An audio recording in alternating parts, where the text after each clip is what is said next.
Dieu nous parle. Oui, il nous parle pendant notre sommeil. Mais savons-nous toujours comment réagir? Aujourd'hui, découvre l'histoire d'Ada, une femme de foi, et apprends une leçon précieuse sur tes rêves. Ada est une jeune femme, belle chrétienne qui aime profondément son Dieu. Elle entretient pour ce faire sa relation avec Jésus au travers la prière et la méditation de la parole. Chaque jour, elle médite, elle prie, elle déclare les promesses divines sur sa vie.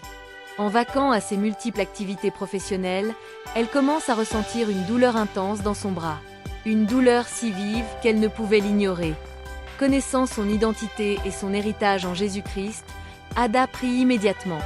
Elle proclame avec foi: « Par les meurtrissures de Jésus, j'ai été guérie. » Elle ordonne à la douleur de quitter son corps, car Jésus a porté ses souffrances et douleurs, donc elle ne doit donc plus subir de douleur.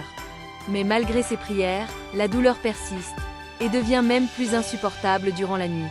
Alors qu'elle dort, Ada fait un songe.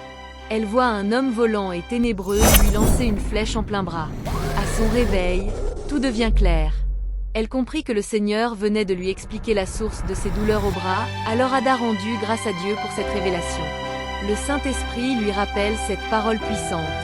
Toute arme forgée contre toi sera sans effet, selon qu'il est écrit dans Ésaïe 54, verset 17. Ada proclame avec puissance: « Au nom de Jésus, j'annule toute flèche envoyée contre moi. Je déclare qu'elle retourne à l'envoyeur. » Elle le proclama le matin avant de vaquer à ses occupations de la journée. Elle se rendit compte en fin de journée que la douleur a disparu. Elle rendit grâce à Dieu et bénit le nom du Seigneur Jésus. Dieu parle cependant, tantôt d'une manière, tantôt d'une autre, et l'on n'y prend point garde. Il parle par des songes, par des visions nocturnes, quand les hommes sont livrés à un profond sommeil, quand ils sont endormis sur leur couche. Le Seigneur nous prévient du malheur ou de ce qui se passe dans le monde spirituel contre nos vies, et nous nous devons de nous lever sur la base des armes qu'il a mis à notre disposition pour empêcher toute mauvaise planification de l'ennemi. Amen. Grâce aux songes, nous pouvons voir les attaques de l'ennemi, détruire les œuvres de l'ennemi, et semer la vie là où l'ennemi a tenté de semer la mort. As-tu déjà eu un rêve étrange récemment? N'ignore pas tes rêves.